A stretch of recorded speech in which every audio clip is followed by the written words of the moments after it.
I'm David Cayley. I'm a member of the board of the Energy Probe Research Foundation, which sponsors this event and owns this establishment. I'm a writer and retired broadcaster, which I think is how I got roped into this task. And it's my pleasure to introduce tonight Aedan O'Connor, who sits on my left. Our subject is free speech on campuses. That's the first half of our subject, which is probably needs no introduction. Has been in the news for several years. I was quite impressed on Saturday to read of, just because of my vintage, David Horowitz, who was a prominent member of the New Left, the editor of Ramparts magazine in the 60s, who was not allowed to speak at Berkeley because the university couldn't guarantee security. That made quite I mean, Horowitz did take a hard right turn in his politics after the 60s, but nevertheless, it was somehow resonant in my mind. But there have been many other incidents, and you probably know about as many of them as I do. So first we'll discuss free speech and censorship. The second half of our subject is anti-Semitism, about which Aedan has written at Ryerson, where she's a student. So we'll begin generally and then focus in more on that. And after she's spoken for a while, and I've asked her a few questions, then we'll open up the floor to all of you to join in. So, Aedan, without further ado, let me ask you for some sort of framing or general remarks on the issue of censorship and free speech on campuses. I think that campus censorship is reaching a dire crisis at this current time.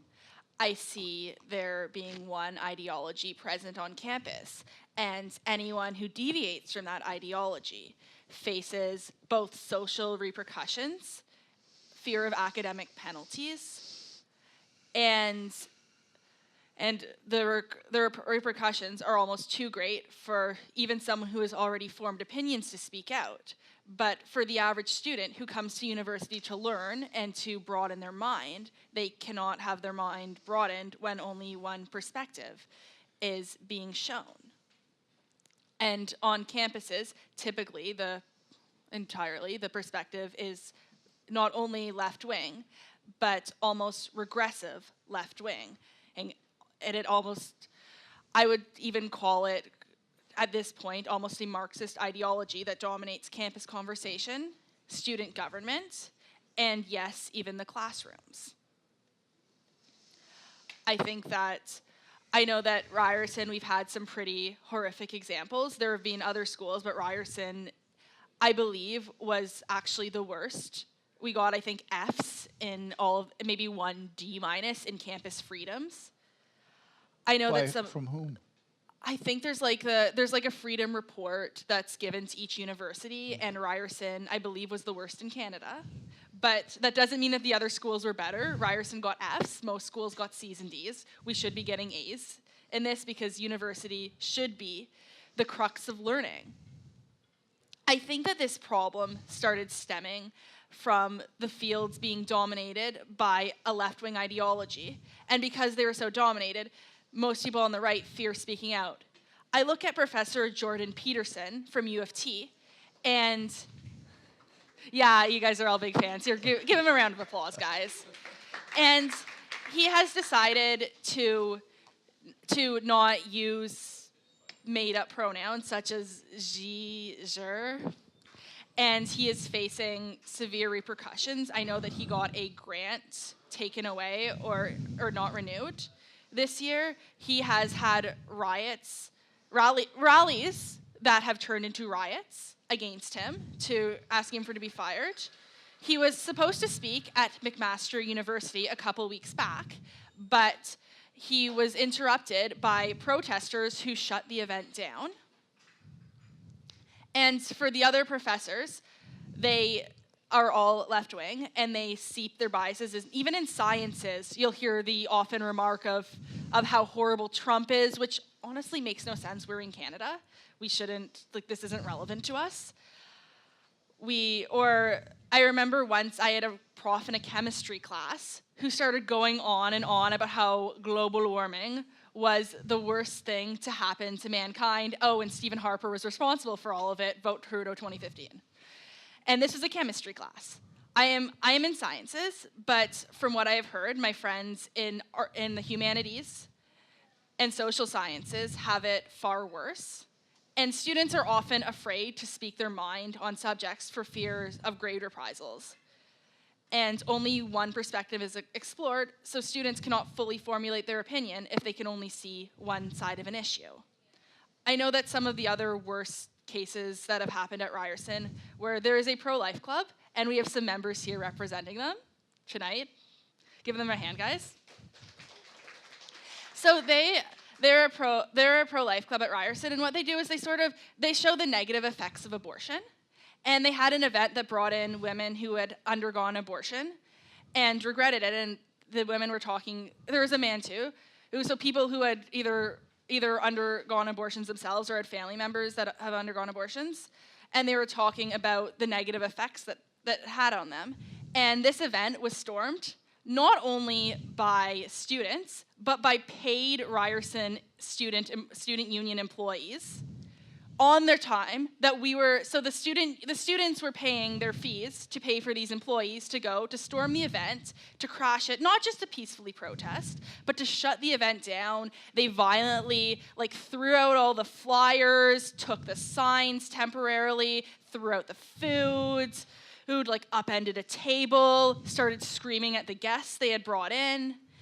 And any time that the Pro-Life Club has any sort of event, not only do they counter-protest, they're also threatening, and they're restrictive in suppressing the message of the pro-life students. I don't really care whether somebody is pro-life or pro-choice, but it's important that that people are allowed to share their perspectives.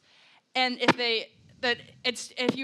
frankly, I believe that if you were truly pro-choice, you would allow the pro-lifers to speak, because then the students could make their own choice, whether they believe them or not. Another example, and we also have some members representing, is there is a club called the Men's Issues Awareness Club, and they applied for, and they're talking about issues that specifically affect men more than women, such as men have a higher rate of suicidality, and they have restrictive mental health services. If a man is raped, he has fewer services than women. And this club, honestly, I believe has more women than men, actually. Yeah, there is. Give them a round of applause too, by the way, because they're fighting a good fight too. And they applied for club status, and they were denied club status because it was sexist. And I believe that if we are truly a school that is focused on equality, we should have clubs that are for women's issues and for men's issues. I'm going to ask you a question. Yeah. But first I'm going to remedy a glaring defect in my introduction, which is I really forgot to tell you anything about Aedan, because I plunged directly into the subject. So before I ask my question, she is a pre-med student at Ryerson. She is a journalist who writes for the Daily Wire, and has also written for the National Post, for the Sun, for the Israeli Times, and others. We weren't sure we got the whole list. So anyway, she's a budding journalist as well as a student at Ryerson. So, without, pardon me for the inadequate introduction. You say there's one ideology. What is the one ideology? Regressive leftism. Anything that's regressive, that's extremist left, is the view that's expressed on campus, and any student who deviates that, for an example, any student who supports Trump. One day I went out and I don't necessarily agree with everything Trump says. I like some aspects of him, I dislike other aspects of him. But I wanted the students to talk to a Trump supporter, so I went out with a sign that says, "God bless Trump in the USA," with a MAGA hat. And I was assaulted, and no one cared. But you know what? I had some really important dialogues with students who had who had told me they had never met somebody who was right of center before. And I think that has to do with the fact that almost all professors are left-wing, and those who aren't don't share their views. And it has to do with all the students, because they grew up in an education system that's so biased towards being left-wing, and they don't have the opportunity to meet right-wing people. And I think that it's really important that students have the opportunity to meet people from a diversity of opinions and a spectrum of viewpoints. Are you comfortable with dividing the world up into left and right? No, but for simplicity's sake, I'm explaining that. Yeah, understood. Yeah. And why do you think this is occurring?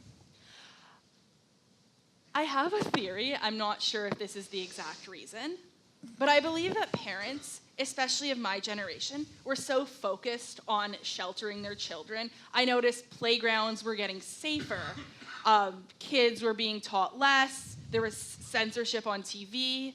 The news was only sort of showing one perspective.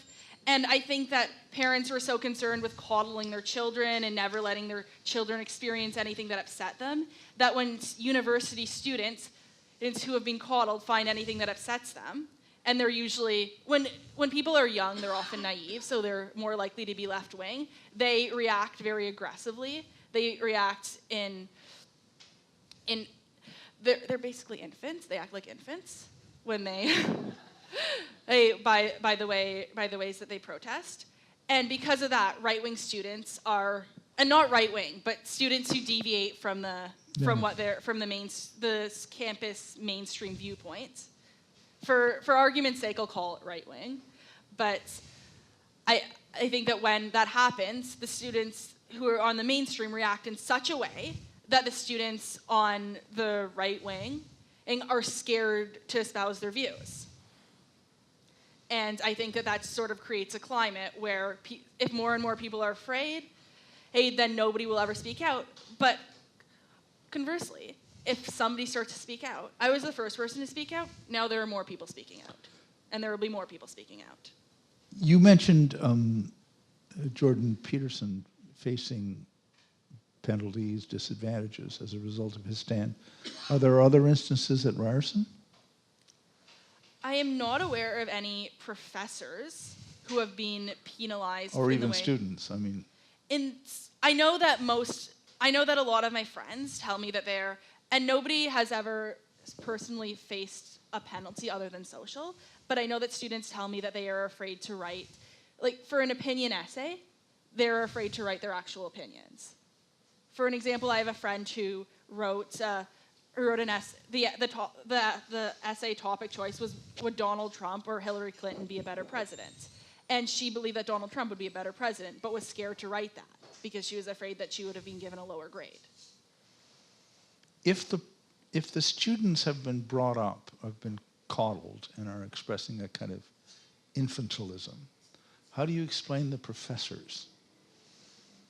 They're just... Why is there an ideological monoculture amongst the faculty at Ryerson? Because the people who are attracted to the education field tend to be more left-wing, and then they're reacting to the students' behavior, and I think it's sort of the culture. And it's not just Ryerson. I think that most campuses emulate this culture. There are a few that are better, especially in the States, especially some of the Christian colleges are a little more open-minded and are a little more right-wing. But I think that the professors emulate, I think that because the environment is so left-wing, both the professors and the students sort of feed off each other. Okay. Before I introduce this subject of anti-Semitism, do you want to say any more in a general way? I think that there's a lot to be done, because I think that even if the culture remains to still be extremist left, I think that it's important that right-wing views are allowed to be espoused. I think that if I were a school administrator and I was seeing this on my campus, I would want to do something. I think that it's important that they commit to diversity hiring, not diversity of color, gender, age, which is what they've converted to, but the diversity of thought, diversity of opinions. Find professors on a topic that espouse a wide variety of views. have students take courses that will expose them to a variety of perspectives. I think that it's also important that students uphold, that faculty uphold free speech in their class. And I think that it's important that administrators send a message that behavior that shuts down freedom of speech. For an example, I believe that the employee who shut down the pro-life event should not be employed by the university if she's behaving in that. Not if she's protesting, she's allowed to protest, but if she's using the money that we pay through our student fees to destroy students' events, then you should not be employed by the university. Now, on this specific subject of anti-Semitism, you've had some experiences, I think, at Ryerson that you want to relate, at least to start. So I've had a couple of experiences on anti-Semitism. I don't really know where to start. I think that what sort of the modern form of anti-Semitism is anti-Zionism, not criticizing Israel per se, but employing what we like to call the 3 Ds. So if somebody says, "Oh, I don't like Israel's settlement policy," that's fine. I don't know why a random student who isn't involved in the issue would, unless they were really interested in foreign affairs, would care. But I wouldn't call that anti-Semitic. But for an example, if a student is saying, holding Israel to a double standard, so criticizing Israel but not criticizing any other country with a vast bevy of human rights violations, far more disgusting than anything that Israel could ever dream of doing. If a student or a person is delegitimizing Israel, saying that Israel has no right to exist, the Jewish people have no right to their homeland, that is anti-Semitic. No one would ever do that to another country. And the 3rd D is demonization. So if somebody is saying that, like comparisons to the Holocaust, saying Benjamin Netanyahu, who's the president of Israel, is Hitler, showing photos depicting Israelis drinking Palestinian blood, which happens, I've seen it all the time, then that's anti-Semitic. But people say, "Oh no, it's freedom of speech," which is ironic because these same people are the exact same people who go and shut down freedom of speech. What they often do to start is they start with something called BDS. Ryerson passed BDS in 2014. I wasn't a student there. I was a student when McMaster passed it at the beginning of 2015. And it created a toxic environment for Jewish students. Many students were afraid of going through the student center because they had students dressing up as Israeli soldiers and threatening random students and saying, "This is what happens." Boycott, divestment, sanctions. I should have explained that, I'm sorry. It's a movement saying to boycott anything that Israel sells. And so it's mostly to divest, but also boycott any Israeli products, like somehow employ sanctions on Israel, even though I don't know how students could be doing that. But pretty much they're going around, they're threatening, like they're going and scaring students, and they're saying, "This is what happens in Israel." This is not what happens in Israel. And just to be clear, Yeah? Ryerson, when you say they passed it, They passed the a board resolution. or the student union. The student union, okay. But you know what? And I remember talking to the president of the university, Mohammed Lashemi, and he said, "Oh, it was just the RSU." But to a student, it's still it's the same thing. We don't really distinguish between the unit. I mean, yeah, when it comes to the technicalities, there is a difference. But to the average student every day, if there's a toxic climate because of the university or because of the student union, it doesn't really matter. So BDS passed at Ryerson in 2014 and McMaster in 2015. And for a while, it was quiet at Ryerson. But this past November, there was a student who wanted to commemorate Holocaust Education Week, which is an annual week in Canada. And what happened is the student proposed it. I saw she didn't bring even anything up because she told me she didn't expect there to be any controversy. I invited 100 of my friends to come out and vote. Maybe 20 of the 100 showed up because, students. But what happened was 100, once the motion was being proposed, at first they proposed a motion and said, "We also need to recognize the Palestinian genocide." what is this Palestinian genocide you speak of? There's the Palestinian population since Israel was created in 1948 has increased, I believe, tenfold. And by doing that, it is just a way to delegitimize Israel, which again is one of the 3 Ds, a classic anti-Semitism symptom. So when it looked like that amendment would fail, 100+ students walked out. The 100+ students consisted of members from the Muslim Students Association and Students for Justice in Palestine. Students for Justice in Palestine is the Muslim Brotherhood affiliated organization in campuses across North America, I think Europe as well, I'm not sure. And what happened was there was a lot of media attention because it is blatant anti-Semitism to protest learning about the Holocaust. It is absolutely disgusting. And what happened was the student union later passed the resolution, but I believe it was 100% because of the bad press and because this looked terrible in Ryerson, as it should. Ryerson should have done more to create a climate where this is unacceptable.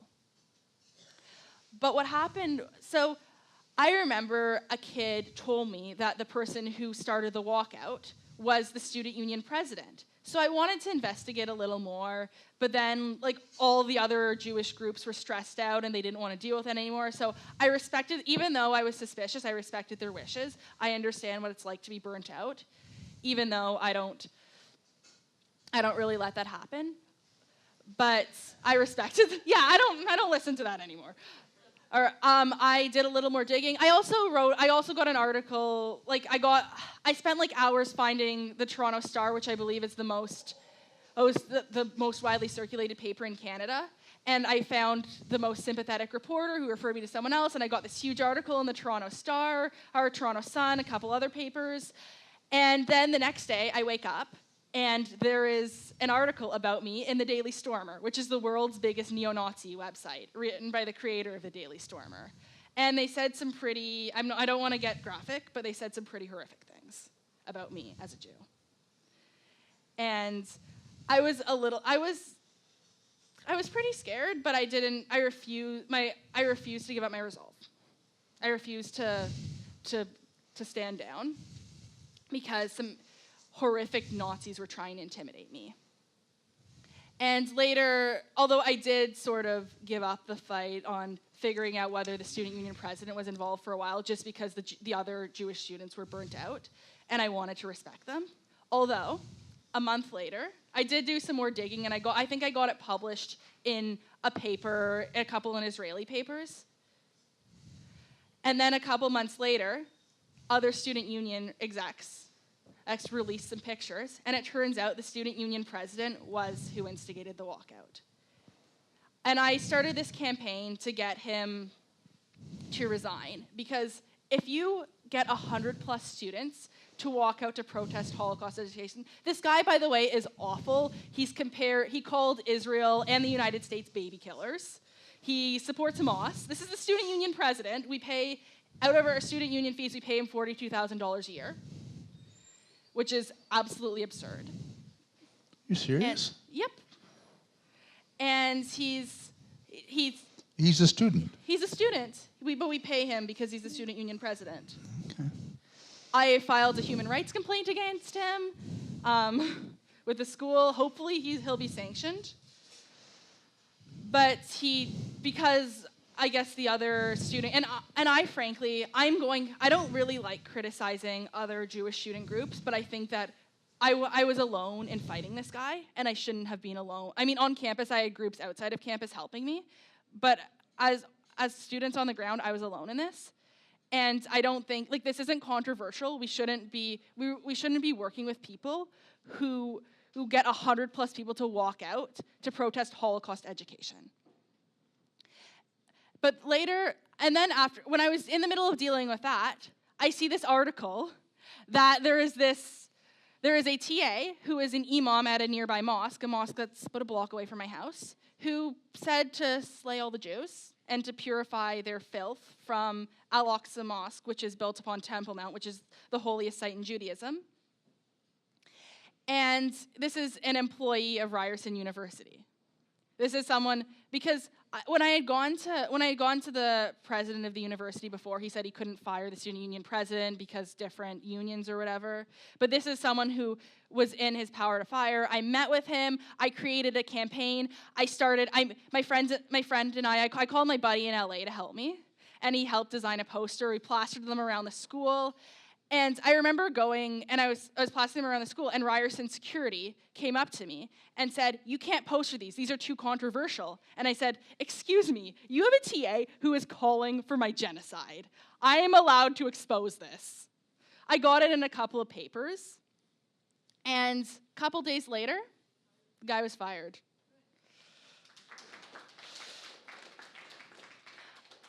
This doesn't mean anti-Semitism at Ryerson is gone, as it is, nor is it in any other university. More and more schools are passing BDS. There are more and more instances of this happening. In London a couple of months ago, there was a pro-Israel event, and there were several students who were attacked. A friend of mine was actually choked by some anti-Israel protesters. A month ago, Ezra Levant spoke partially about Israel and the Middle East, and also campus censorship, and he was drowned out by rape whistles and sirens, and then some people shouting, "From the river to the sea, Palestine will be free," which is code for Israel should not exist. And there were and while the university did keep the protesters mainly out of the room and security was strong, they still were allowed to deploy sirens. And it's scary to be in a room with, and I did get we did have security, and I called some of my friends who were security because they're who I trust. And I had them as well, but the fact is that so few students came out to this, probably because they're terrified by these anti-Israel rioters, I will even call them.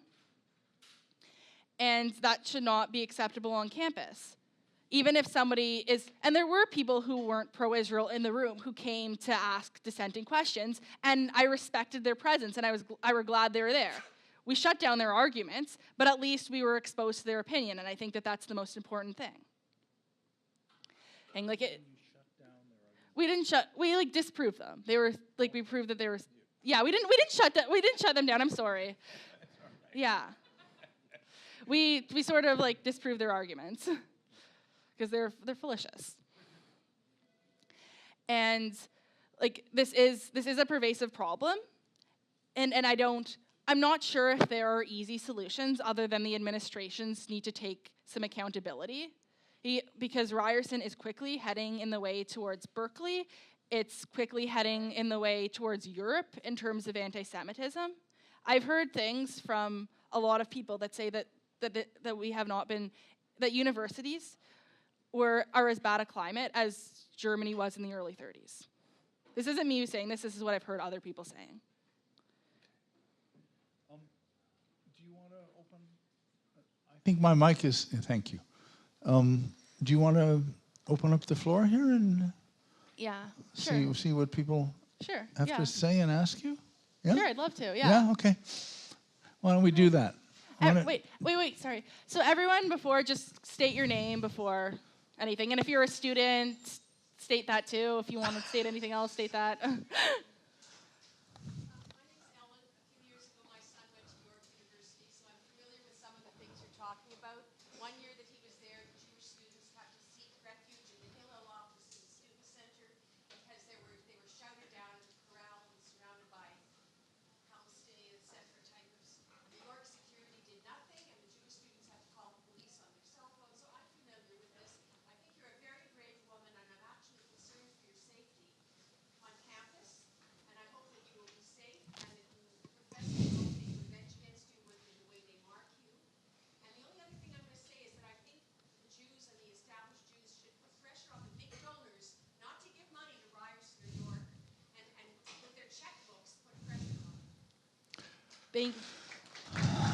Thank you for bringing that up.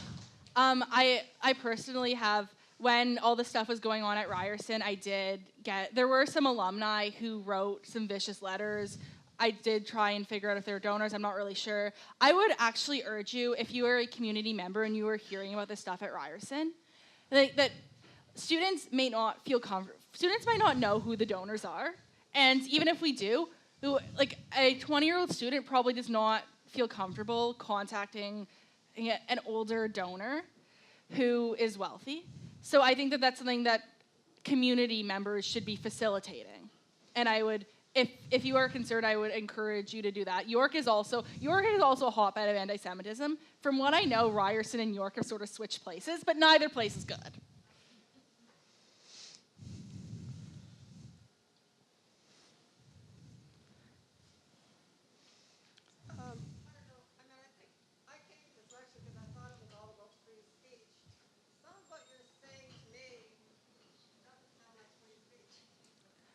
Pat, I think it would be helpful if she had the mic.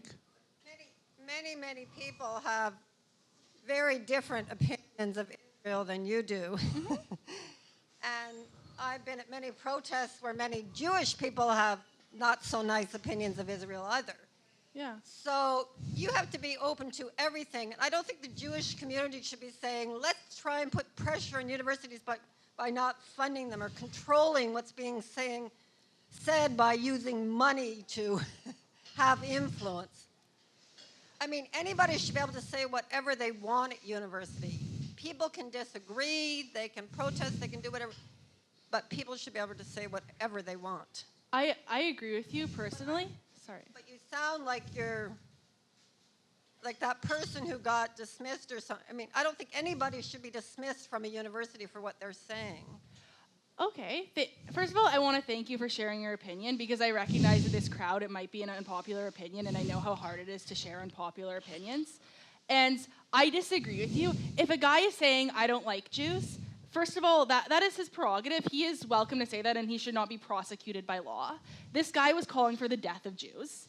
This guy was inciting violence against people. Inciting violence is a crime. Inciting violence is not protected by free speech. I'm not saying that there should only be one perspective on universities about Israel. I welcome all perspectives. Jewish students should not have their safety threatened. No student should have their safety threatened because of what they believe.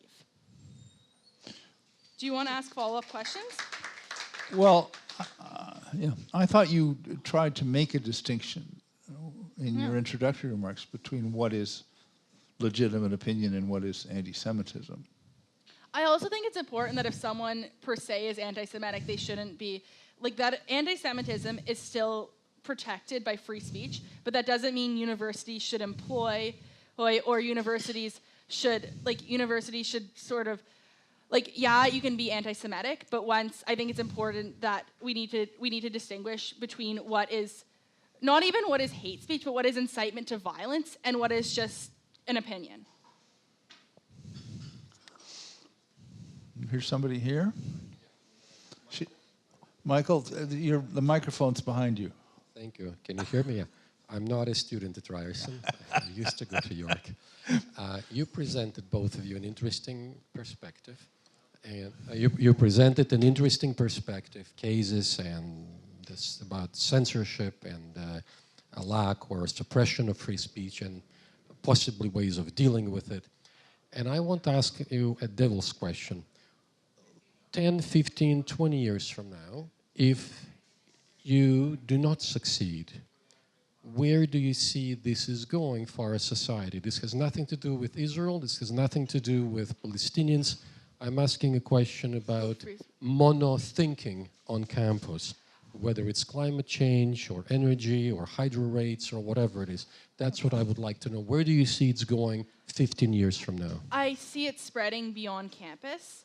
And already I've heard cases where I think that like a lot of like the mainstream media also shares one perspective. I think that it's spreading. I see it spreading to the broader community. I see students with dissenting opinions being silenced. If this is not curbed, being silenced even more.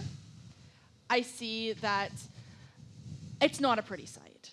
I can't say for sure what will happen because I can't predict the future. And I think that people are starting to wake up to this dire situation. Can you define mainstream media? Sort of the media, the big media that, like most of the channels on TV, the big newspapers that have been circulated, sort of like sort of like the establishment media. I'm not saying like there hasn't been dissent, but I think that overall most tend to sort of present a specific opinion, and they often tend to be quite similar. Yes, there are exceptions, but this is sort of a general trend that I've seen. Across the Toronto newspapers, let's say, from the start of the Post and the Sun, would you see an ideological spectrum or a consensus? I think when I was younger, I saw more of a spectrum. Like, I wouldn't say it's a complete consensus now, but I'm seeing that they're sort of moving towards one. Okay. Yeah, there's all kinds. Yeah, so you start. Okay, yeah. Just a couple of first point I want to make is quite quick. David asked you, how is it that all these different departments and universities are so left-wing? And I think one of the reasons for that is that once upon a time they weren't. Faculty, and I'm an ex-faculty member at York, I'm retired. Once upon a time, faculty were concerned with teaching and research. But when left-wing faculty members started to be appointed, whether in science or in linguistics or literature, quite removed from politics, they took it as part of their job to spread the word, the gospel of the left. And therefore, they hired the fellow left-wingers. And that's why, over time, many departments unrelated to political theory or politics became left-wing. That's my first point. Secondly, I want to suggest that complaints to administrators, university administrators, are almost a waste of time. University administrators are bureaucrats. And the essence of a bureaucrat is they want a quiet life. They don't want disturbances. They don't want to make inquiries that might lead to unfortunate conclusions. I think you're better off going to the civil and criminal legal systems. When protesters break up a meeting, inevitably there's some kind of violence, even the threat of violence, and lawsuits can take place over that.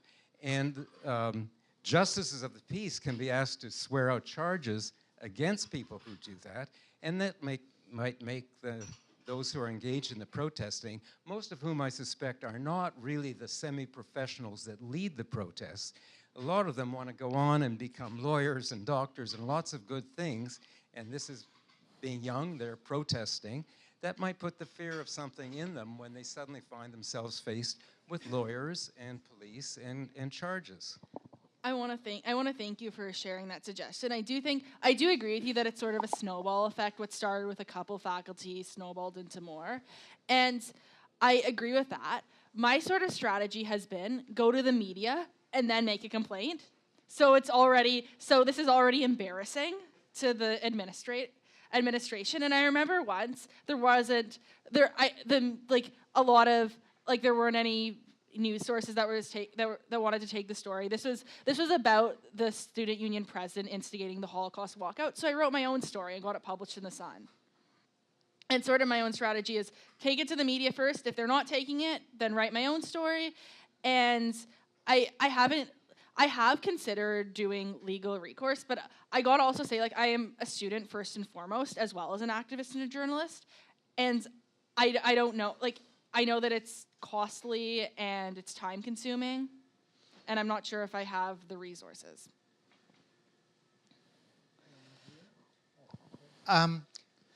First of all, I wanted to mention, I think when you said shot down, you meant shot down. But I'm interested, my name's Bob Klotz, by the way. I was a student once. And I'm interested in how much traction this concept of intersectionality is getting that you can see. And for those of you who aren't familiar with it, it became prominent in the Women's March, where the idea was that if you were a socially responsible group, you had common cause, and you should make common cause with all of the other socially responsible groups. And by definition, you must be pro-Palestinian and anti-Zionist. And that's why when the Women's March was organized, there was a serious movement to eliminate Zionists from that group. And I'm wondering, because the social ferment on the campus is intense, and I'm wondering if you're confronting this. And I just add one other thing.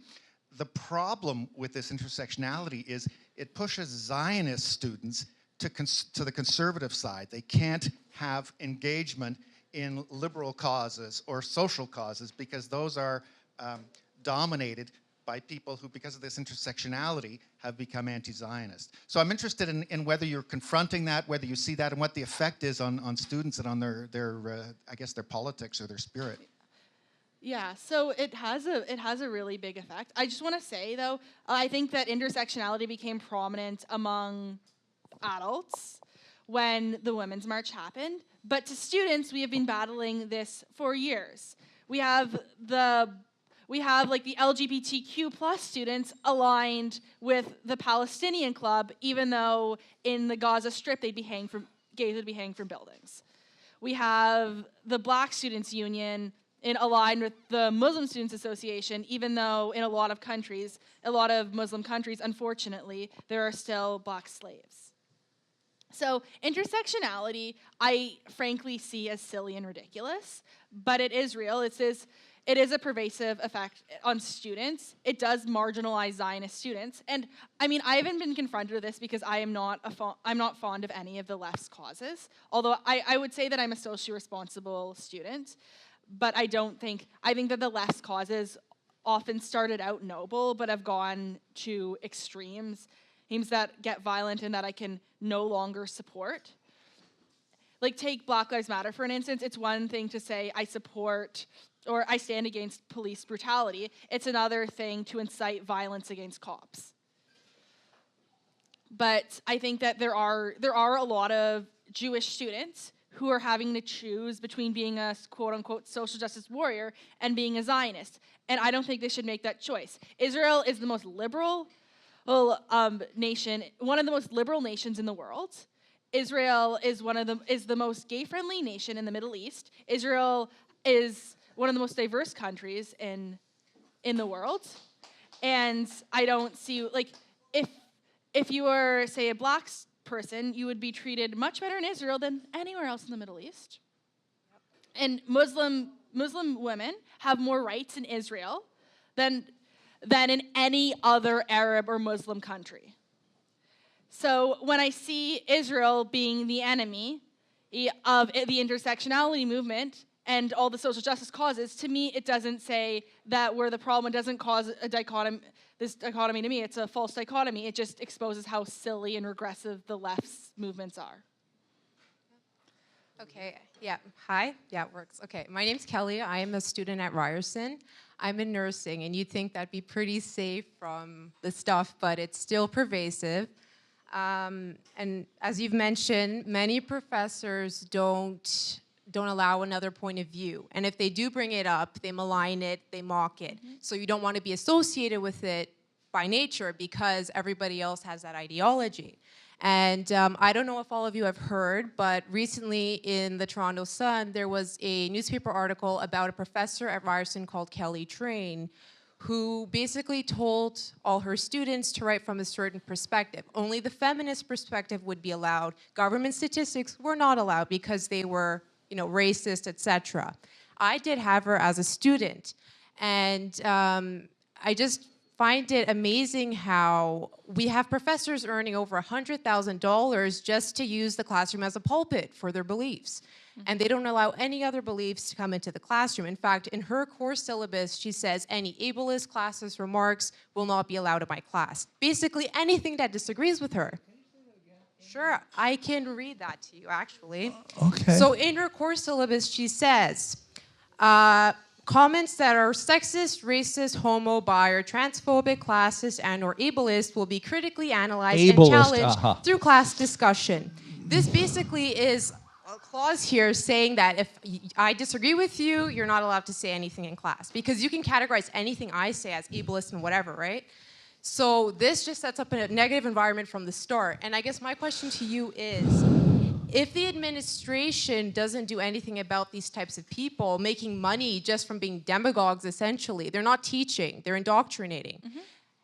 If the administration's not going to do anything about it, then what can be done? Because if this were a right-wing professor, they'd be out the door already, right? So what can we actually do? As a student, and as terrible as this sounds, when you're in that class, my suggestion is, like, you have a future. Say what you need to say to get your grade. And then once you're sure you will never have that professor again, speak out. Get all your friends to rate them low on Rate My Professor. I've done that. Speak out. Yeah, perfect. Speak out. If they do something as egregious as what Miss Professor Train has done, then the media will call them out. Go talk to Ryerson alumni. And what the one way, because like Ryerson, the administration's a bureaucracy. Right. Mohammed Lashemi is a bureaucrat. The one way to get to him is to give him bad press. The thing is, I've spoken to other students and said, guys, don't you find it a little weird how to write an essay, it should be our opinion, but we have to write it just from her feminist perspective. And my friends were like, oh, who cares? I mean, if we write it her way, we'll get a good mark and then we can leave the class. But I find that train of thought doesn't do anything. It just feeds into the problem even more. And I don't feel like there's enough people out there that are willing to take this on and do something. So there she is with her $150,000 paycheck every year just pontificating up there. Yeah. That's egregious. I don't know how this is allowed. It's egregious and disturbing. It's very disturbing, yeah. Yeah. And I wish I could say there was an easy solution. There is none, I guess, but But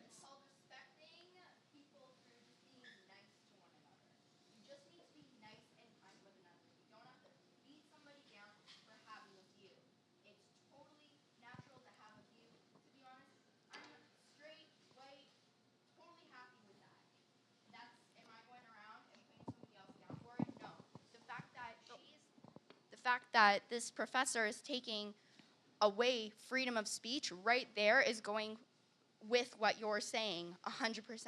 And that should not be allowed. I'm not a student at Ryerson. I used to go to U Ottawa and I'm dropped out from that because you know what, it's just a terrible environment and it breeds this thing's making me nervous. I just see this breeding like terribly, especially with my friend here who's in the men's issues club.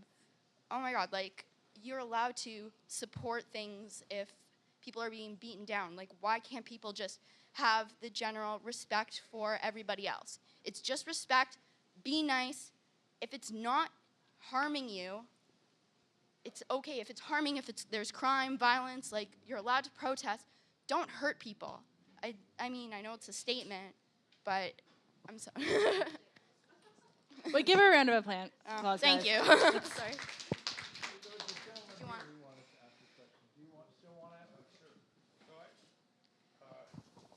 Lawrence Klotz. I'm a professor in the Faculty of Medicine at UT. The faculties vary. They're not all as overwhelmingly dominated by the left, and particularly I think the science faculties are better, not perfect. But there is a constituency of academics at U of T, for example, who agree 100% with your comments. And you deserve a tremendous amount of credit for making them and sticking to your guts. I just have a comment and a question. The comment is there needs to be much more of a focus on the venality and irresponsibility of university administrators who do have a bureaucratic heart, but who can be pressured. You know, the universities have been extremely well funded now for 100 years plus, based on the idea that they are bastions of free inquiry. And as that is lost, and you have given us very good sense of how that is being lost, public support for that funding is going to diminish. That is what's going to hurt them. And so I think, you know, part of this is to really hold the administrators' feet to the fire and say, you are here to defend freedom of speech, and if you don't do that, you're going to pay a price. My question is on the anti-Semitism side. You have the intersectionality point I thought was quite good, but you have the radical left and you have the Islamists and an unholy alliance between them. I wonder if you come from your perspective, which of those two is the primary engine behind anti-Semitism on campus? Is it the radical left or is it the Islamists? Well, they have this alliance, and to me, I see them as one and the same. At Ryerson specifically, it was the Muslim Students Association and Students for Justice in Palestine that were the most blatantly anti-Semitic. But I have gotten anti-Semitic comments from radical leftists. I remember I was told this was another Ryerson Student Union employee, they're lovely people, that Zionism is Nazism.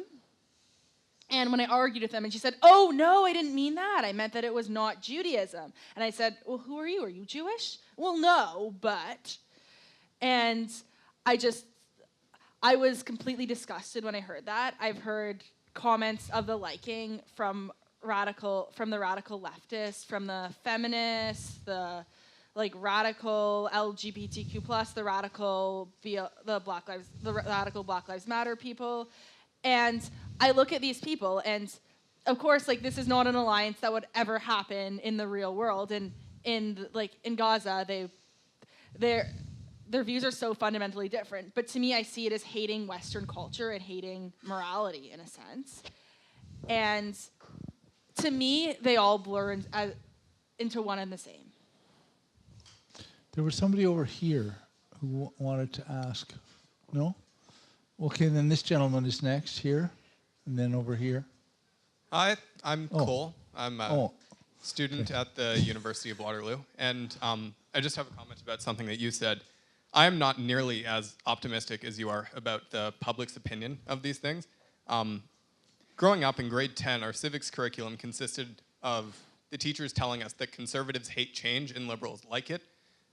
It went over how the government is great, and it didn't talk once about tax policy or who actually owns money or any of it. Just skipped right by that and said, oh, every conservative is horrible and likes nothing to change and wants to keep it in 1930s.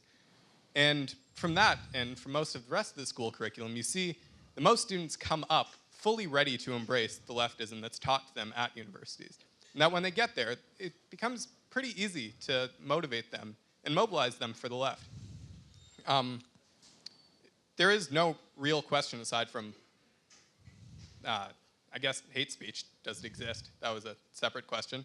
But just the general sentiment that I don't see it getting better unless big things change, especially in Canada, where there is no real First Amendment, where in our freedom of speech, the word reasonable is expressly written. Thank you. Thank you. Yeah, I agree with you. Although I see as flawed as he is, I do see, in a sense, Trump getting elected as sort of a rebuttal against this Marxist, anti-free speech culture. There are other reasons he was elected, but I see that as one of the main reasons.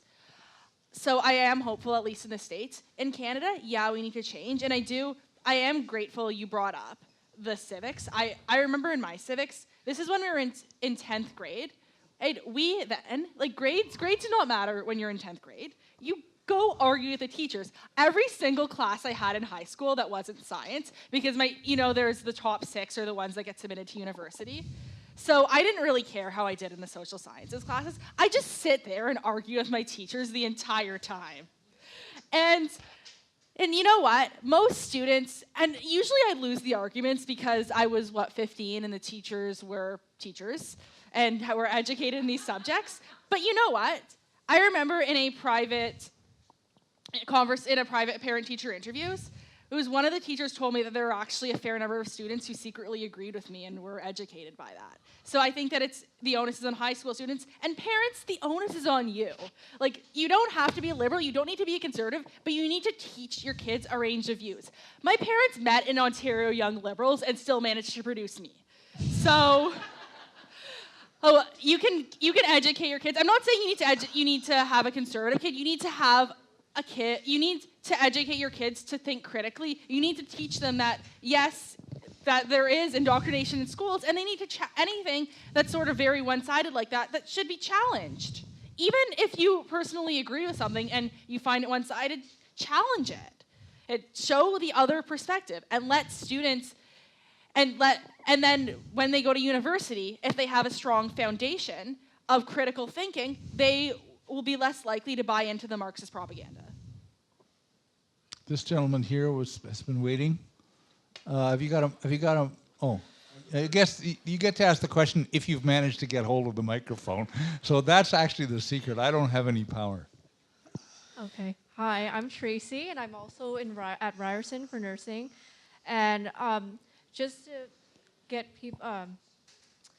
people's points, a lot of what I've observed is a lot of students, they usually don't think critically of the indoctrination, because a lot of these universities are funded by a lot of leftist established companies or so, and the media and universities are they're powerful resources to indoctrinate these Marxist ideas.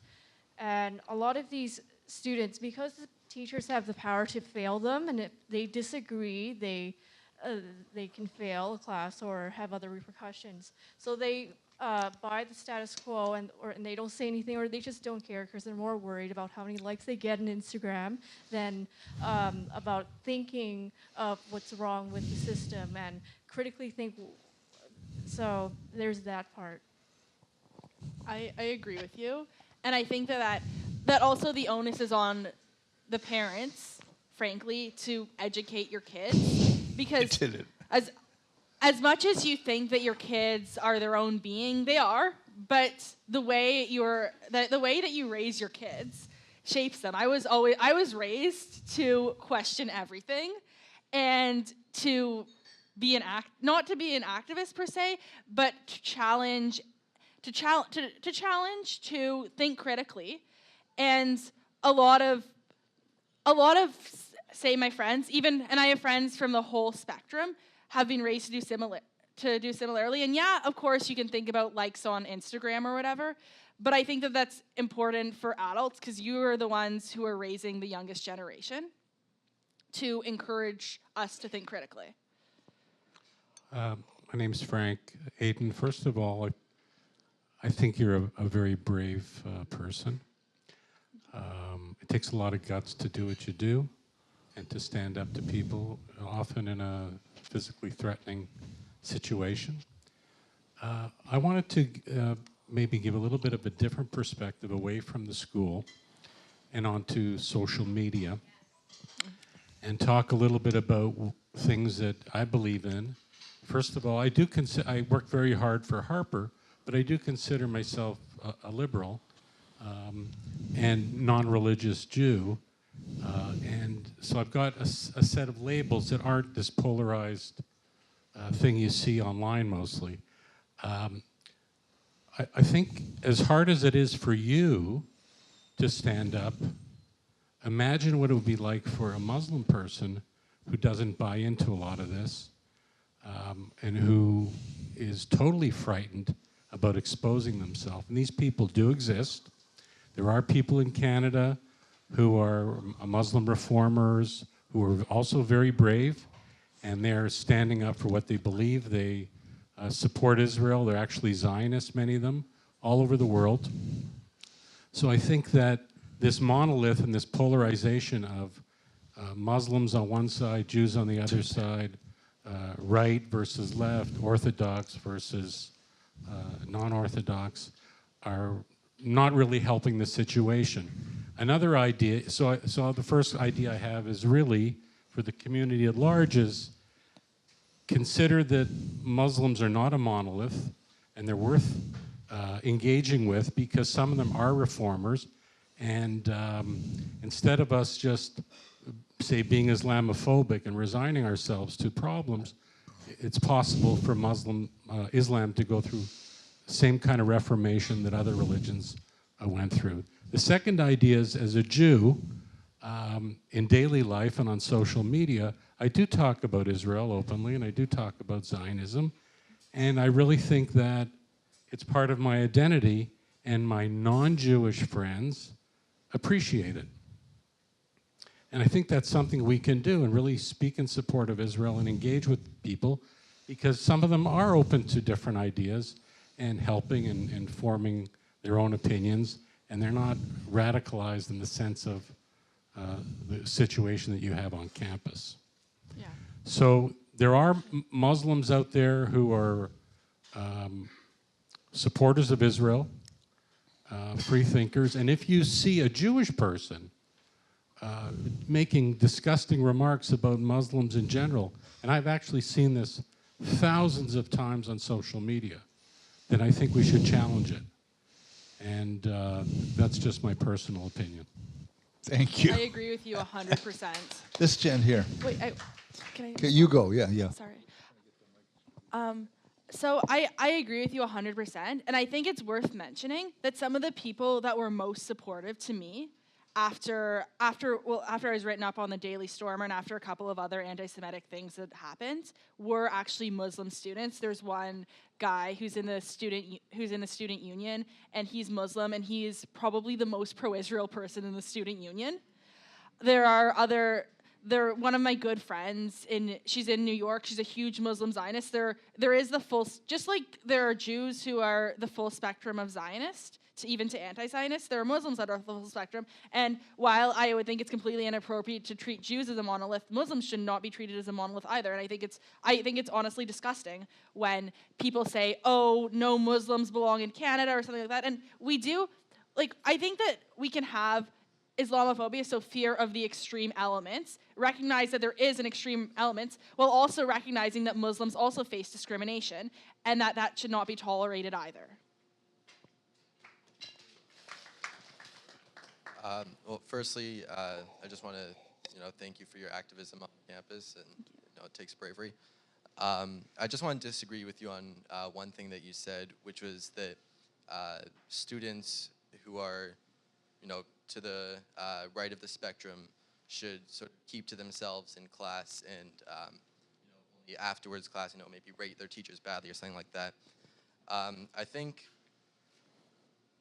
if you speak up in class, it does a number of things. I mean, number one, it shows the flakes that not everybody thinks like them, and the first time that they encounter an opposing view isn't with you standing outside with a MAGA hat, and so they feel the need to assault you. But if they've been exposed to more views, then it might not. You're forcing them to open their minds more than they would have to if they're only being fed that one side. Also, for teachers or for the professors, I heard one of the other people here spoke about that their syllabus said that nobody who's transphobic, Islamophobic, whatever phobia-phobic that there is, that they're not welcome in their class. I think if they're sort of saying that in that echo chamber, if they think everybody believes what they believe, and they might be just as sort of intimidated as these other students are to sort of have that fascistic kind of point of view, if they know that everybody in the room doesn't necessarily agree with them. And lastly, for other people who share our opinions in the lecture hall, you feel a lot of conservative students feel very alone on campus. And if there's somebody else that they see sticking up for them or sharing their views, they're going to be more, likely to be activists. I know in first year I took a poli-sci course, which was a huge mistake. Everybody's nuts, but there's a discussion component to it, and when I would speak up afterwards, other people would come up to me and say, I agree with what you said, and I would have a bit of a discussion more because they felt like they couldn't talk about their opinion. So when people kind of group together, they feel more empowered. So when you're speaking up in class, the prof doesn't really know who you are. I don't think they can really mark your grade down. If you want to write essays like a Trotskyist, then sure. But in terms of the social aspect of sharing your opinions in class, I think I'd encourage all the students here to not be quiet about it. Thank you for saying that. I do want to make a clarification. I was referring to if you're writing an essay and the prof and you're worried about grade reprisal, you're worried you need good grades, then it's okay to indulge in the Marxism for the specific point of the essay. But I do agree that if it's something where you can have a discussion and that in a situation as you described, it is important to speak out if you disagree, even if you agree but think that there's another perspective to share. First of all, hi. Hi. I actually have a point to make regarding the idea of free speech in essays and writing, essay proposals, etc. I actually think that we should disagree with the teachers. Like, if you have any chance to criticize, it's like if critical analysis and Marxism are in the same sentence, shucks, Kelly Train, shucks, because I'm coming after you. If I'm in your class, I'm gonna, like, if you're telling students that they have to write to appease your bias, where do you think you are? This isn't some little coddled space. The classroom isn't your safe space, especially if you're a professor. And if she's feeling so threatened that she has to silence students, then maybe I'll take her class next year, and maybe I'll fail it just for kicks. And, you know, it'll be a waste of money for me, but you know what? At least she'll be reading my paper. Maybe she won't. Maybe she'll stop halfway through and she'll fail me. But I will really bother her, and I think that's fun. Give her a round of applause. I would like to see if there are other people who haven't asked the question you want to before we start a second round. Oh, my dad's right there. We all right? We go ahead. Wait, people who aren't my dad. Yeah. Okay, good. Oh, thank you. I don't know that I need this, but I'll try. It seems to be a bit of a pacifistic reaction when you should be pacifistic, not fascistic, when you should be thinking about a fight back. And there's no equivalence between a Jordan Peterson and a few others, and there are very few others, who are decried and attacked and assailed for having a particular position, and professors, on the other hand, who don't allow students to take positions. And that is so fundamentally antithetical to teaching and to what their job should be that they should be fired. So what do you do about that specifically? First of all, you identify who they are, and there's enough talk radio, newspapers and opinion columnists like Lawrence, Barbara Kay, others, who will expose people like that. They should be exposed.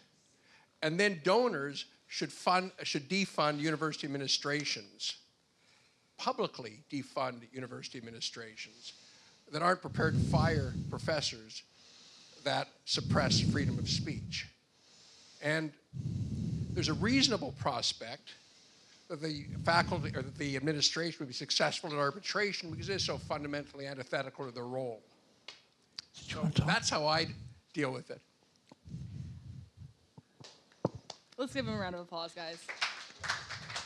If it's a... Here first and then over there, or the other way around? Sorry. Well, I think I have another solution in order to fight that terrible problem that I heard in the Faculty of Nursing there. And that would be to take the tools that are available within the structure and the institution where you are studying. We all have, I'm at York, I'm a faculty member at York, we all have to produce student level outcomes documents for our courses, for our programs. We function with course level outcomes documents also. These are required by the province. So I think that all universities should have them. So take the course description of your professor, take your essay, take the mark that you got on your essay, and hopefully you will have some comments on the failing mark that you will get. Do a little bit of work, look at how it compares or not compares, and how it does not meet the student level outcomes that are produced, that should be produced by your department, and take it up to the curriculum committee of your senate or your institution, because I think that you have student representatives there that should be able to help you, and also other faculty members. Use the institution in order to do that. I want to thank you for your suggestion. I know we do have a student senate at Ryerson that deals with issues like that, which is composed of the same radical leftists as students who are ideologically opposed to free speech as the professors and as the RSU. So while I appreciate that like, I don't know how successful that would be.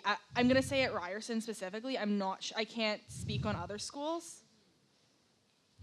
I'm not sure if there are any easy solutions to this, but I think that the first step is talking about this, and I think if the community is aware of the problem, solutions will be found. Hi, my name is Michael Kaplan. Aedan knows me as her leftist friend, but I thought it would be important to speak for people who are left-leaning in the room to indicate that this is not an entirely conservative group by any means. I'm a lifelong, I always say a lifelong left-leaner, LGBT. I used to go to Fight the Right demonstrations. We fought the right because the right was trying to prevent gay teachers and gay, so it's a thing that swings back and forth, and I have never put myself on one side or the other. It depends on the issue and it depends on the substance.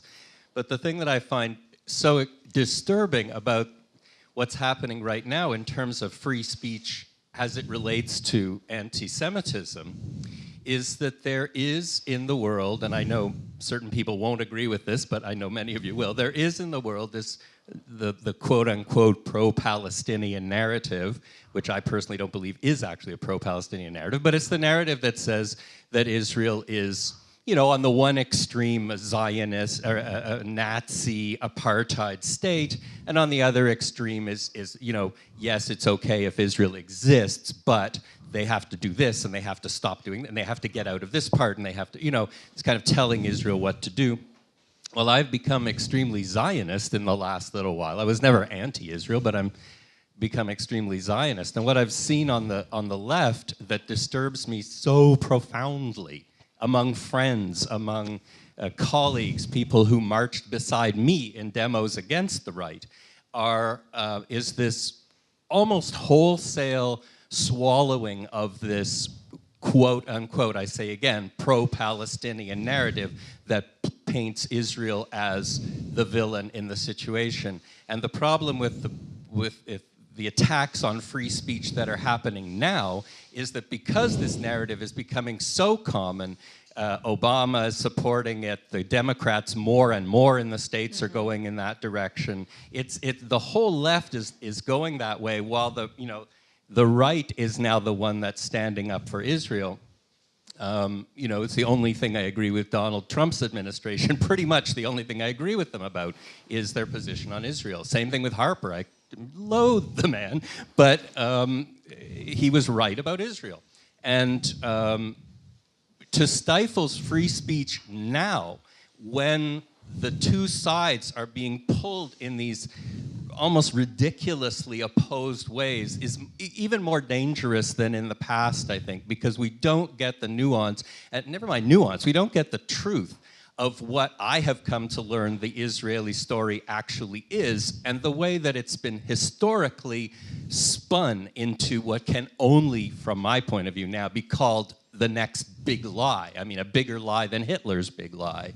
So, but we can't argue for that anymore because that position is now so roundly denounced by the left. And it's so sad, it's so tragic, because the left is closing itself off from the truth, from the people they should be supporting, from the people I, as a lifelong left-leaning gay person, should be supporting. That's who they're cutting themselves off from. And I just think it's tragic, and I think it's appalling at the same time. So that's my rant. Hashtag not a leftist, everyone. And I do agree that there has been a societal shift. I think that the majority of the right has taken some of the cornerstones of the left, the positive cornerstones, and now encompasses them. For an example, most people who identify as conservative are pro-LGBTQ+. And as someone who is conservative but is also very pro-LGBTQ+, I am very happy to see that. Although I have recently started to notice an increasing polarization of the left and the right. And I think that extremist views, even are dangerous on either side. Okay, I'd normally dismiss you all by now, but I don't see anyone fidgeting. So let's carry on a little longer. There's somebody here. I'm sorry, but I know, but I have to let the first-timers go. Okay, Aedan, thank you so much for doing this. I think you're going to encourage a lot of people here to speak out and follow in your footsteps, which I think is a great thing. So I wanted to ask you, we've heard a few comments about using sort of the power of the purse and not donating to universities and encouraging donors not to contribute as long as these policies are in place. However, with the trend towards more publicly funded education, and with Kathleen Wynne specifically seeking to move towards free college in a few years, what can we do to avoid what seems to be the inevitable creation of breeding grounds for more Kathleen Wynnes in the future, so that we never get out of this? First of all, I want to say Kathleen Wynne, I think that Kathleen Wynne is a horrible excuse for a liberal and a horrible excuse for a premier. I think that it's deeply concerning that post-secondary is being moved to be, although in theory accessible post-secondary seems positive, once you understand the Marxist breeding grounds it becomes increasingly scary, especially when more students are bred that way. I agree with you, Ellie. But I think that there will always be people who donate more to universities. The administrations will always want a new science lab or library or whatnot. And that's who you pressure. I know at York, there was an example last year where they had a mural which depicted a Palestinian man holding a dagger a stone to throw at Israelis. And some pro-Israel activists at York contacted, as well as Hasbara Fellowships, an organization that I'm part of as well, contacted a donor, I think his name's Paul Bromfman, and he said, if the mural isn't down, I'm withdrawing my funding for the arts department. I think it's the fine arts. And what happened? And they didn't take it down, and he withdrew his funding. So there will always be people who donate to universities, even if university is free. Okay, I'm ready for you. But is there anybody who hasn't spoken who wants to speak? Is there anybody in the room who doesn't want to speak? I'm sorry this is taking so long. Quickly? Well, no, I really think people should get it, who want to speak should get the opportunity.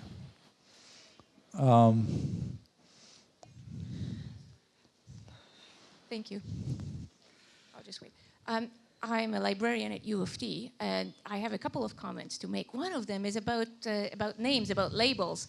But maybe I'll wait for the commotion to subside.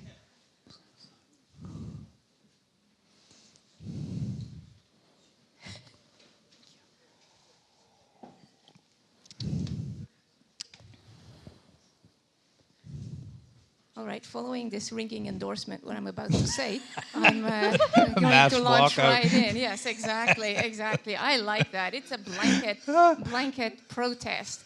At what I'm going to say. What I'd like to speak about first is very briefly is about labels, because we're throwing liberal, conservative around, but I'd like to refer and Marxist everybody, is being thrown around a great deal also. But a lot of people are almost apologizing for being liberals and, for example, endorsing Stephen Harper. There's nothing to apologize, because classical liberals stand up for freedom of speech and they stand up for choice, right? So if we just look back at where the terms came from the Age of Enlightenment, from the Age of Reason, 1700s, we actually realize that, yes, we can all meet on the common ground of classical liberalism. That's where we are. So the terms for political parties, such as liberal and conservative, do not always reflect what these parties are actually about. So yes, we can all be liberals in the classical liberal sense, and that's completely okay. Standing up for freedom of speech is in fact part of it, right? Now we're talking about the progressives who have become the regressives on the left, and we're often talking about conservatives who do stand up for freedom of speech these days. And that actually leads to something interesting. So that leads to my second point. We're trying to figure out how can we get out of this. I think kids are figuring out how to get out of this. In addition to working with people who are 18, 19, 20, and so forth, I also have a 13-year-old. And what he doesn't like is not being able to have truths or absolutes that he can go back to, because, as you know, since you write for the Daily Wire, and Ben Shapiro will say, facts don't care about your feelings, right? He doesn't care about your feelings. He wants to find out what is true. Well, the fact that we've rejected, or the left has rejected, truth as a concept is actually driving a lot of young people away from it. So the idea that there is truth and that you can freely pursue it is driving a lot of kids away from the leftist ideals and towards what has become the anti-establishment classical liberal position. Have you encountered that? Have you actually seen how that is, how what used to be the establishment has become anti-establishment? As a student right now, I'd say that classical liberals, and I would agree with that term. I'm throwing out conservative and all these terms to simplify things, but really what it is it's classical liberalism, it's freedom. And I'd say everyone here, even if we disagree on, say, parties or whatever, we're all classical liberals because we're all here listening to diverse opinions. But I don't see this in university, and classical liberals are relegated, including me, by the way, are relegated to the fringe. They're mercilessly mocked. They're bullied. I have friends who've been threatened. And I don't see it with my generation. However, I've heard musings that the generation below me is standing up to the establishment, and kudos to them for that. Aedan, just a question. When Ezra Levant was at Ryerson about a month ago, it appeared the eye-opener, the Ryerson newspaper, was not allowed in to cover that event, that the students organizing it, which I think you may be part of one or both of those groups, that they weren't. There's a picture in the eye-opener of the security that you referred to, in particular the director of that security, Meyer Wernstein, in the photo behind the student, not allowing your colleagues from the eye-opener to come in, other Ryerson students. I'm just interested in the free press aspect of that decision to not allow the university newspaper in, but certainly there were many other media in, and certainly Post-Media, Sun Media reports of Ezra Levant on that event that didn't bring in other perspectives after. So just curious about free speech in that context. I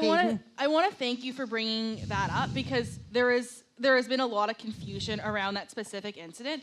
What happened was there was a group called Antifa, which is a very violent group that fights quote-unquote fascism, so any opinion that's right mostly they just fight classical liberals, and they were making violent threats towards Ezra and towards the attendees. So for security reasons, first of all, there wasn't two groups. There was one group who was Ryerson campus conservatives, and because I'm a personal friend of some of the members, I helped a lot with the organization, and I frankly brought most of the audience there outside of the conservative club. But what happened was I personally invited the women from the eye-opener, but we had a rule that for security reasons, because of Antifa, if you didn't get there before the lecture started, you would have not been allowed in. And that was a rule that we held hard and fast for everyone. So this particular reporter from the eye-opener came in halfway through, and I talked to security. I was like, let her in, and they're like, we're sorry, we're not letting anyone in. And this wasn't JDL, this was Ryerson security. And I actually tried to get her in, because I agree, even though I disagree with 99% of what the eye-opener publishes, I think that it's important that they are allowed to share their perspective. There was a couple of dissenting media in the room. I think there was something called Torontoist who reported a very negative, who wrote a very negative article against the lecture and against Ezra, which again I support because freedom of speech.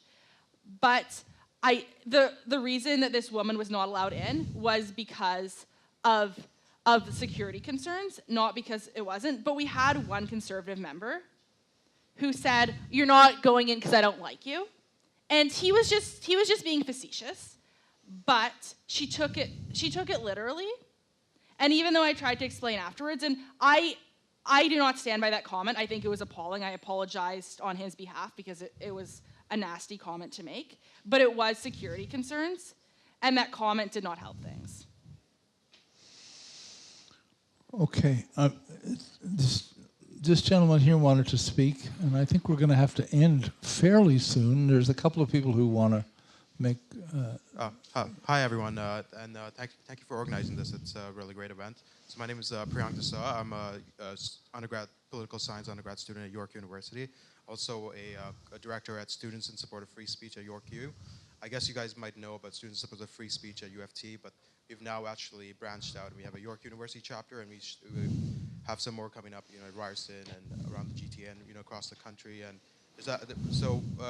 I'm actually quite sort of optimistic to the sense that there's actually now a sort of burgeoning free speech movement happening across campuses across Canada. And it's all sort of started once Peter took that stand at UFT, and students came out in support. But in terms of the fight, against anti-Semitism and for free speech, I think a really important thing that needs to be done is for us to sort of win the student unions. If you look at student unions across universities, the voter turnout is usually like 10%. I go to York University. We don't even have, we still have paper ballots. We've been trying to get the online elections, and it's still like around 11%. So I think, and the left is sort of really, as much as I might disdain them, like they are really organized. Like BLM has a member at every like major university in the Toronto area. They have a member in the student unions. Same with the MSAs and the other groups.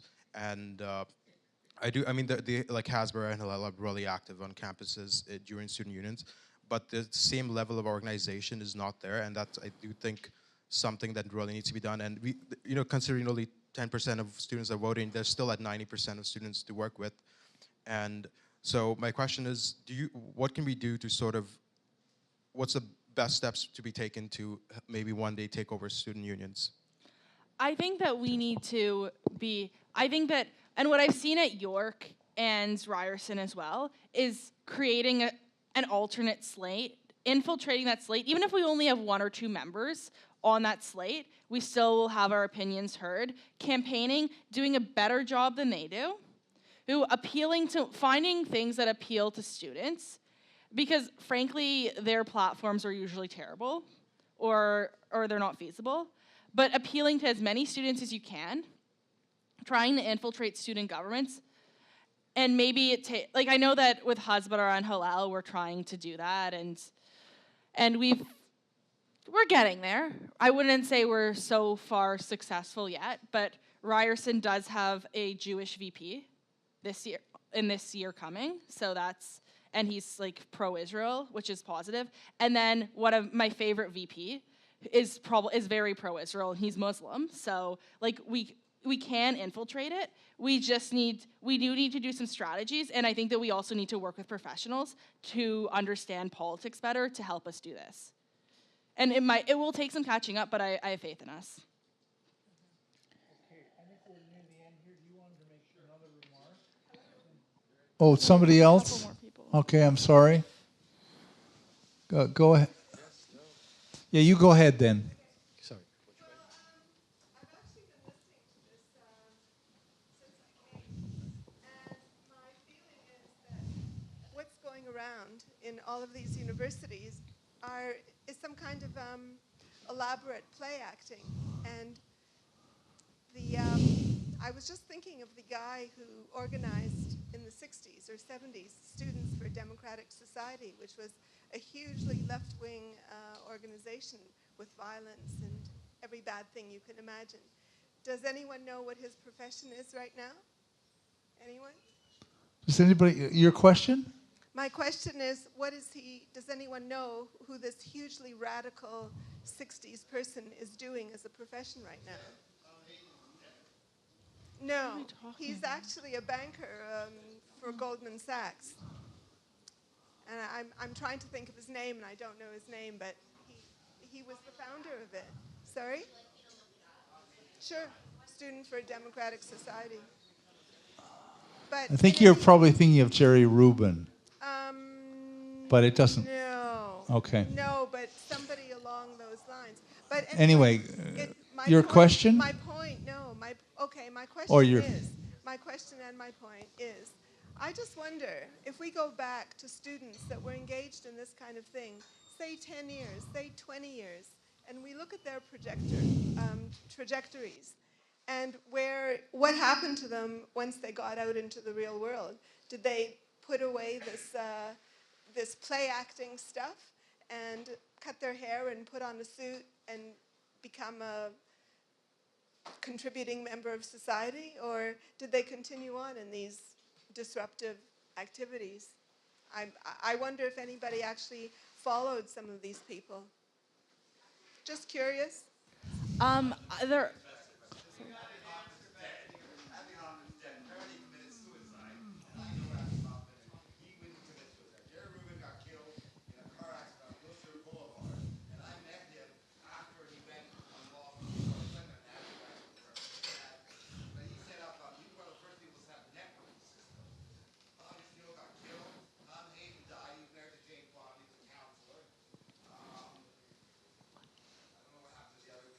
Well, all of this doesn't sound very good, does it? I think that there's a diversity of outcomes that can happen.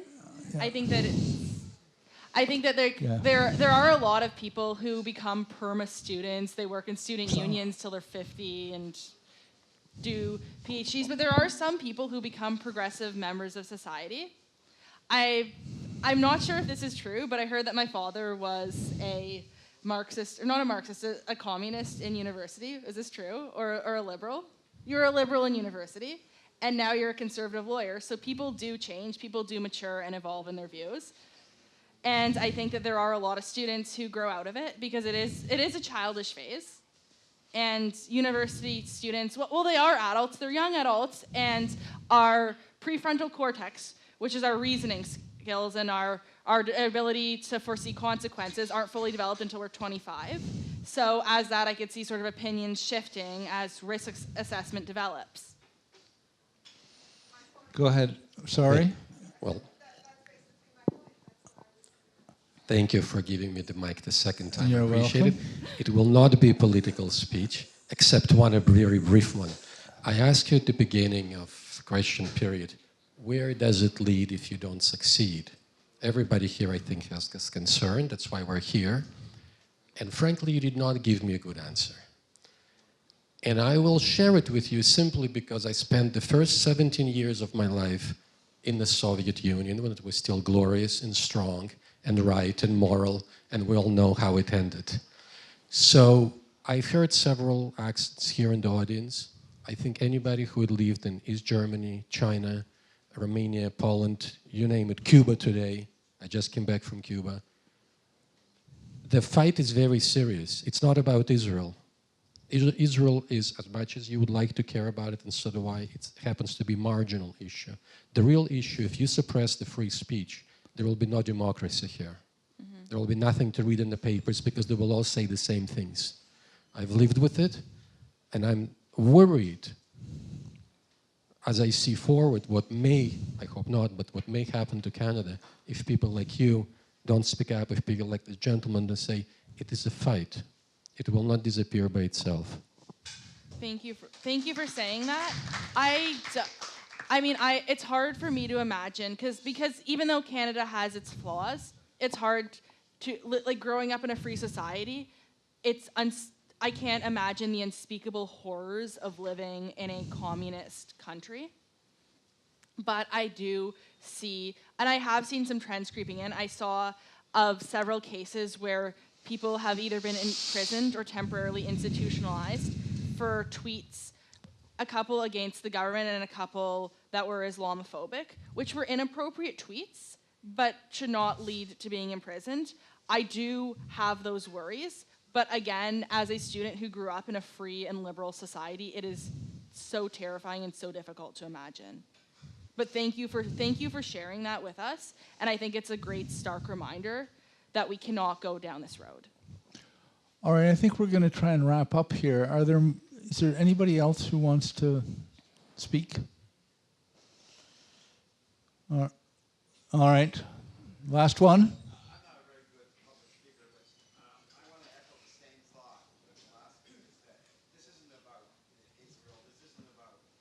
Any dictatorship, the first thing they do is shut down